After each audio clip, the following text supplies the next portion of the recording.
Hey everyone, and welcome back to another Ninja Tribes video. Today we're going to be talking about some of the main things you guys should be focusing on as new players of the game. So I hope you guys enjoyed today's video. Hit that subscribe, of course, if you are new for more content, as well as that notification so you don't miss anything we upload here on the channel. Now, the first thing I want to mention is that the application has officially come out. In some places, it's not available for everybody to play. It may not be in your region. Maybe you need to download a VPN if you are getting that issue as well. But again, a lot of people are still having issues playing the game, but it is out and available on the Play Store for a lot of people. So that's kind of why I wanted to go ahead and drop this video now. Now, I personally have been playing it because of the browser-based version coming out about a week or so prior to the application. So I got basically a head start, right? And we were all thrown into the same bubble, so I can keep playing the game with you guys and show you guys kind of what to look out for. So the first thing that I want to say is ranking up is your most important priority, right? Ranking up is the most important thing you need to know in the game. Why, you say? The reason why is because ranking, as you can see on the right side, I unlock joint exercises at level 43. So that should give you an idea that, oh, hey, it's important. As a new player, majority, if not all of this stuff is going to automatically be locked behind ranks. That's annoying. It's very annoying. I still hate it because for whatever reason, I still can't play World Tournament. I want to know what the heck that is. I'm sure people have probably done videos that are further than me. Anyways, so like you are locked behind your actual player rank in a lot of facets of the game. Not only that, but that also ties into your Shinobi as well because of a couple of reasons. For one, your Shinobi cannot reach a level that is higher than your actual account level. So as a result, their skills and stuff that can only get as high as their actual level means that that's all tied into your ranking too. So your ranking is the most important thing you can do in the game, basically. These skills cannot go beyond the actual Shinobi's level, and your Shinobi level cannot go beyond your actual account level, and just there's too many things like that that all tie into your actual rank. Not to mention, this whole tab I can't even use until rank 44. Also, you guys won't be able to improve speed until a level similar to where I'm at now. I got this like a couple levels ago. Like, there are things like that that are tied. So ranking is the most important thing. How do you rank up efficiently, you may ask? Well, the most important thing to do is do your dailies. Why? Because every day you're going to get big drops of player experience. Like right here, this one, just for entering the Tower of Eternity, 200 experience points. Every day you're going to see a lot of these. Make sure you do them. Make sure you get them complete. It's very easy to do. Also, honestly, you kind of rank up a lot naturally in the progression of training up your characters and improving your Shinobi. That is the next most important thing to do, because obviously you're going to need to strengthen your party to get to the point where you can effectively rank up, right? So it all kind of, though, the one thing I want to kind of mention is that it's all kind of one process, right? As you rank up, you can level up your Shinobi better, like I was mentioning a moment ago, and then as a result, you can rank up their skills, their equips, all that stuff even better. And then that means you would have an easier time clearing more content, meaning you have an easier time ranking up. It's just kind of all one thing, right? So that's kind of the cycle of the game so far. And as you go, you'll unlock more content. So let's go ahead and take a look at the general kind of concept that I was kind of explaining there when it comes to improving Shinobi, ranking up, and just the cycle of it. So let's take this Naruto who just dropped as an example, right?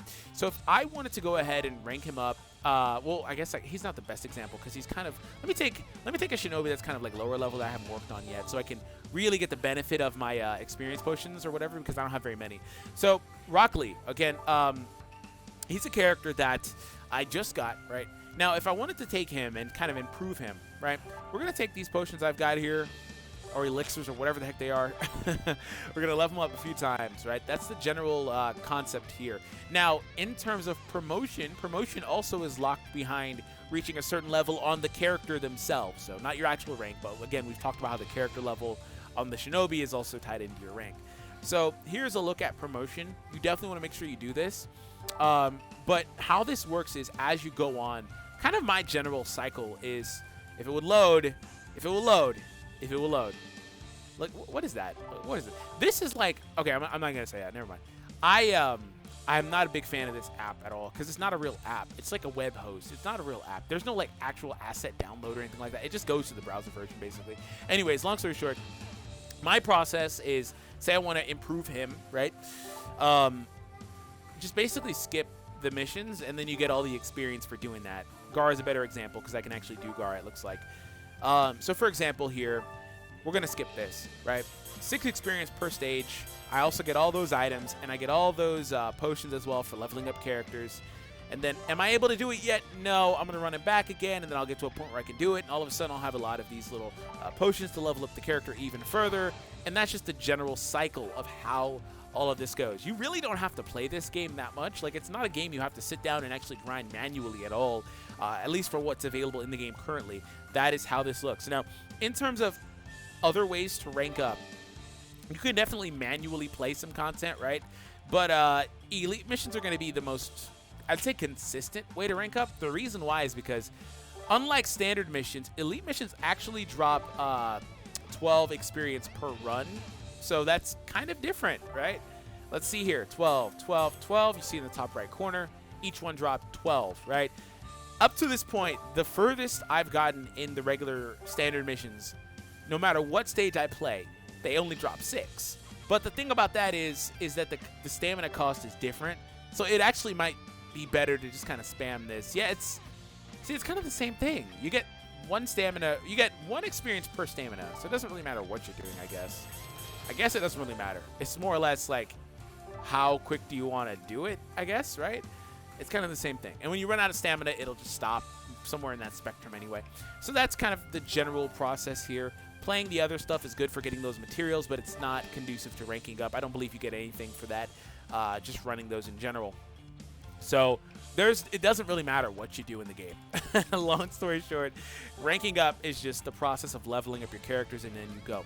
So the next thing I want to kind of mention is your next priority should be, after you've got a consistent team, after you've ranked up enough to unlock Ninja Arena, that should be one of your top priorities. If it loads, I hate this little app because it's not an app. Again, it goes through, it's so stupid how they did this. It's a web host. It's not a real app.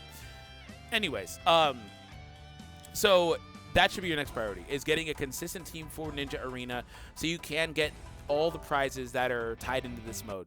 You want to make sure you get all the prizes. I don't know why this is hiccuping. Anyways, you want to make sure you get all the prizes as often, as consistently as you can for the daily rewards, the total point rewards, the match count rewards. You want to get all this stuff all the time. So you want to make sure you have a consistent team. Another thing that will help you in that is not sleeping on lower rarity characters, right? Don't think you need a UR. Don't think you need this or that. If you look at my box sorted by power, now they were the same way prior to me promoting those top 3 more, because they have a purple border. They're promoted further than Gar, who's the next highest. You see that my URs are kind of spread in here. The reason why is because lower rarity characters like Rs and SRs, speaking of which, are like Ino and actually Choji are both number 9 and 10 overall in my box in overall power for them. Lower rarity characters at a higher star level actually are really powerful, right? They're very powerful, definitely, if you happen to get these characters at a 4 or 5 star level. That's kind of where I'm at now, obviously. You definitely want to go ahead and improve them. And also, you can grind their fragments for better or worse in the game. I say for better or worse because it's very tedious, but you can grind their fragments in the game to awaken them further if you would like to. For example, Sakura has numerous stages. That's the cool thing. At least you can run them multiple times a day, basically. So don't sleep on those characters. Improve characters that share tribe specials with one another, like Kankuro, Tamari, and Gaara, for example. That'd be a good trio to work on exclusively. Kakashi and Might Guy, that'd be a good pairing. If you get the new Sasuke, the Boruto, future Sasuke, whatever you want to call him, adult Sasuke, you get him, you want to definitely work on Sarada as well, because that's another option for you in terms of I believe she has a tribe special with her dad, right? Unless it's with Boruto, I don't know. I guess we'll figure it out right now, because I'm going to go ahead and just pull him up. So, like, definitely work on that, right? That's another one of your top priorities in terms of that, is when you are choosing the characters to build your teams around, definitely want to make sure that you are getting characters that actually have tribe specials with one another. Now, there are going to be instances where obviously there are going to be more strategic choices, like, oh, maybe you need a healer, maybe you need this or that, right? And that obviously would play into what you're choosing. So keep that in mind as well. Yeah, he shares it with Sarada. So definitely keep that in mind with what you're doing in terms of the characters you build. Maybe they don't have a tribe special, and they're still really good regardless, right? Last thing I want to kind of mention is alliances. I think you get this at like level 20 or so. Alliances are actually really important, right? Not only because you're able to raid or whatever the case is. Raiding is cool. You get rewards for that. You get rewards for all the other events and modes in the game, whatever. But alliances are cool. I'm on server 3 if you guys want to, you know, try to join or whatever. I only have 4 members, so totally open. Odds are you'll get approved right now, just for the record. Especially if you help us upgrade. Daily, everybody can help upgrade these 3 gammas, and we get these as rewards daily. Every player in the guild or alliance can actually exchange for more currency in the game. This is just going to help you get ahead of the curve, right? If you're in a guild, as you promote these things, you're going to be able to get more rewards. The Shinobi coins, all these different things that are just going to help you, especially as a free player. If you're aspiring to be a free player in the game, you definitely want to make sure that you do go ahead and get all these rewards every day, basically. Like, most people haven't even gotten all these other rewards. Everybody that's in my guild has gotten them, but again, we have so many other shares remaining for people to join, right? So definitely want to make sure you're getting these daily as consistently as possible, right? So that's generally all of the new player priority stuff. The rest of it will kind of come as you go. For example, like these boxes, you want to make sure that you get these boxes. You want to make sure that you're opening the boxes. You're not letting some good ones get discarded, which is a whole other thing. You want to make sure that you're doing stuff like that. And then there's more like enhancing your Shinobi's equipment and stuff like that I didn't really talk about here because I don't want to overwhelm you guys. I think it's important to just have a clear path. So to summarize, make sure you're ranking up. How do you rank up? By doing your daily missions. Every day they give you a bunch of experience for playing these different modes as you progress, right? And then on top of that, just by simply trying to enhance your characters, by promoting your characters and stuff like that, using stamina, long story short, you basically get experience for stamina. That's it. That's pretty much what it is. That's a trade-off. So make sure you're using all your stamina as much as you can, and you're good to go. That is how you rank up in the game. There's not any special rank up stage as far as I can tell. Maybe an event that I don't have unlocked or something is a better way. I don't know. But for now, that's what I can say.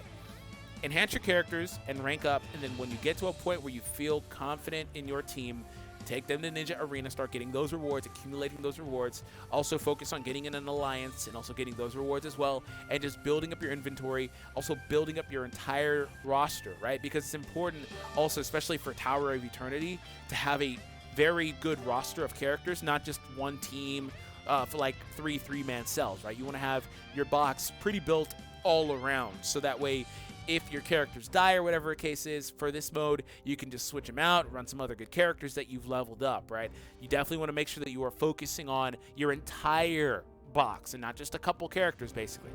So there you go, everyone. Thank you all for tuning in. I hope you guys enjoyed this one. Hit that subscribe, of course, if you are new for more content, as well as that notification so you don't miss anything we upload here on the channel. Have an awesome day, and I'll catch all of you in the next one.